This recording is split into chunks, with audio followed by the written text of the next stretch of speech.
breaking laws, from people from Jesus Christ to Nelson Mandela, from Rosa Parks to Martin Luther King. Laws have always been broken to facilitate substantive change. Today's speaker holds a BA in journalism from Oakland University and a radio broadcasting degree from Specs Howard School of Broadcast Arts. Gary Yourofsky has already experienced more than many people will ever want to in a lifetime. He's been arrested more than 10 times and spent 77 days in a maximum security detention center, all in the name of animal rights. Gary has lectured in hundreds of schools nationwide, including the University of Connecticut, Michigan State, and Bowling Green. Author Charlotte Montgomery even included a chapter about Gary in her book, Blood Relations. Please welcome National Lecturer Gary Yourofsky.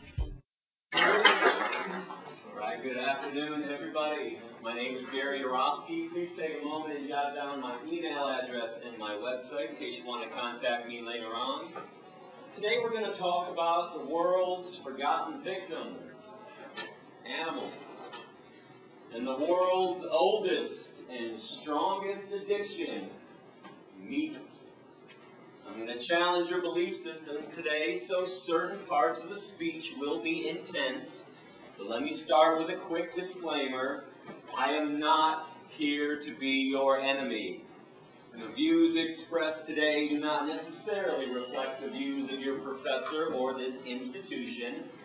I am not trying to take you away from your religion. No religion mandates meat eating. The golden rule states, do unto others as you would have done unto yourself. Animals qualify as others. And thou shalt not kill.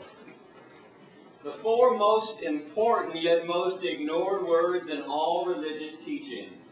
There's not an asterisk next to that commandment saying, unless you walk on all fours, have fur, feathers, horns, beaks, or gills.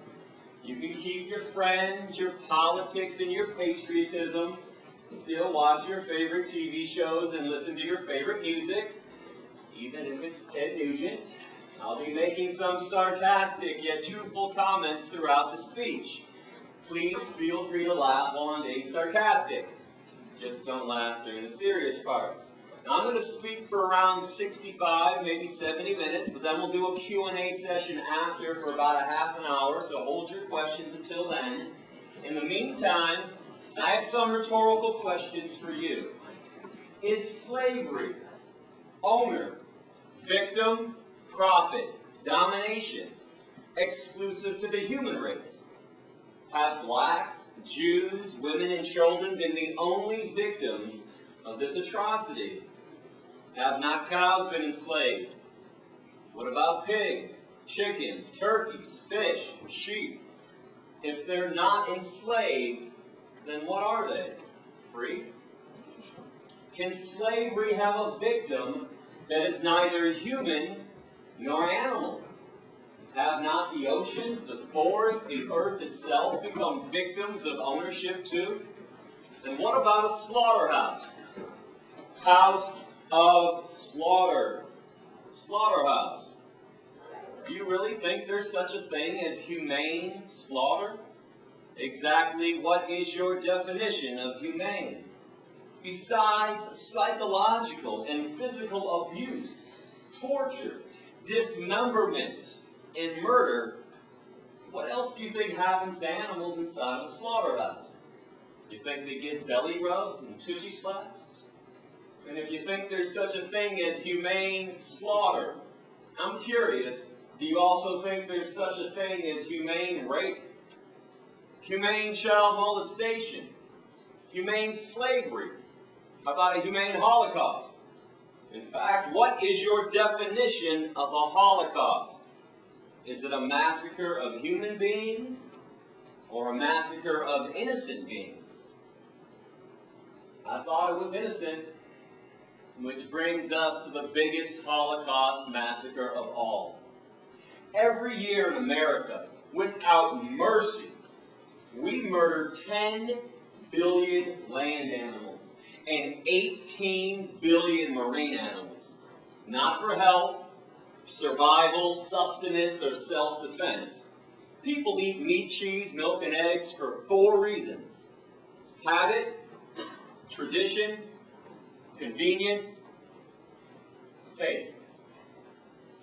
I want to define a word that might be new to some people right now, and it's vegan. It's up there on the screen, V-E-G-A-N. Vegans, like vegetarians, do not consume the meat of any land or marine animal.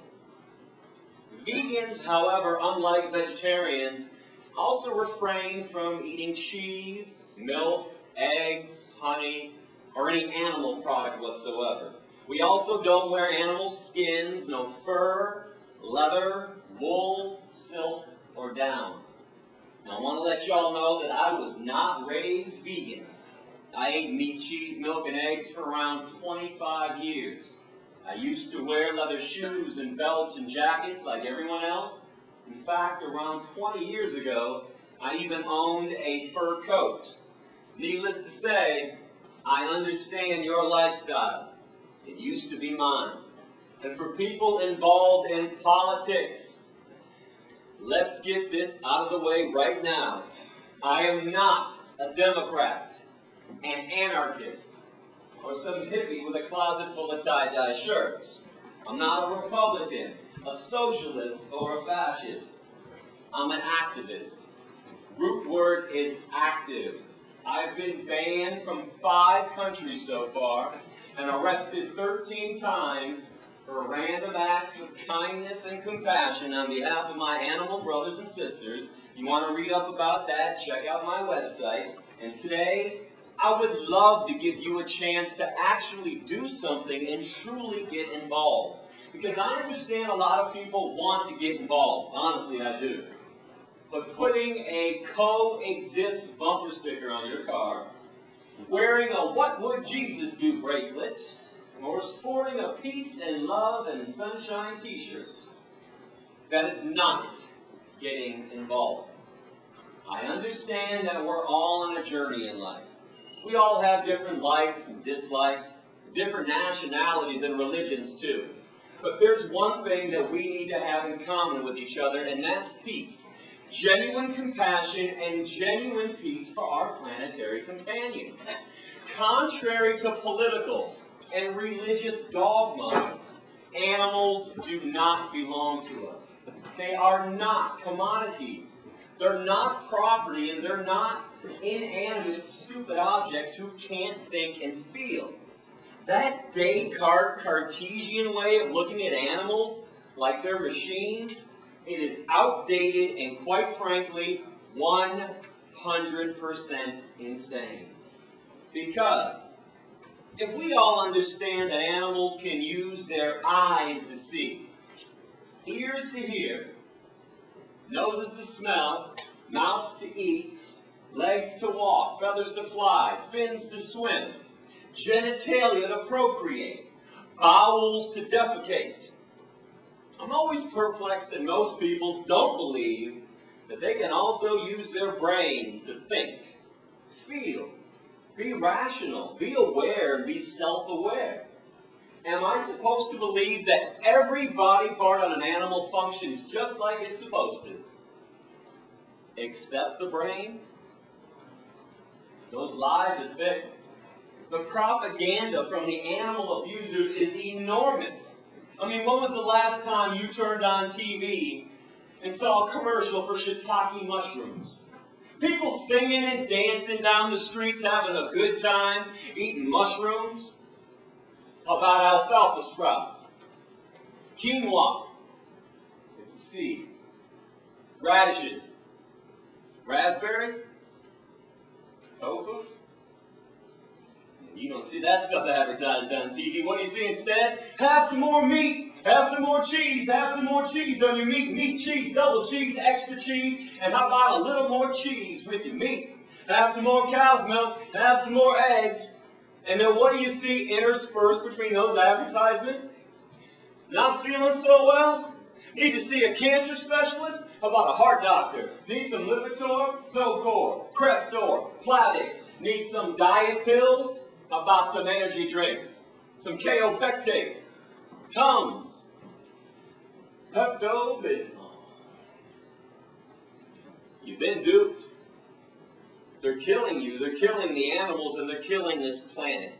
And those blinders are on nice and tightly. But if you give me an open mind today, that's all I ask for, an open mind, I'm going to take your blinders right off. My goal is simple. All I want to do is reconnect people with animals. Awaken some emotions and some feelings and some logic that has been buried and suppressed intentionally by our society.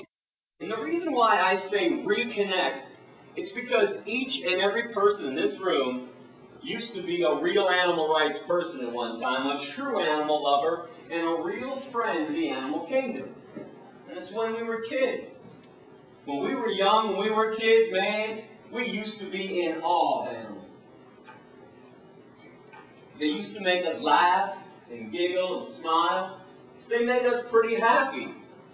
And there was a time in our lives when we would do just about anything in the world to make them happy as well, to protect them from cruelty, or to at least acknowledge the cruelty they were receiving. If somebody was mean to an animal in front of us when we were little, we would have screamed and cried.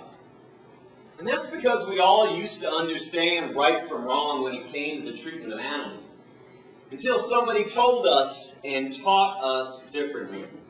You better believe somebody told us to ignore their suffering, to mock and excuse their pain and their misery, to make fun of their very existence. And this is something I want you to focus on today, tomorrow, and beyond. What in the hell happened along the way? Who taught us to be so mean and nasty and vicious and hateful, or indifferent towards animals when they used to be our friends? These are innocent beings who have done nothing wrong to us.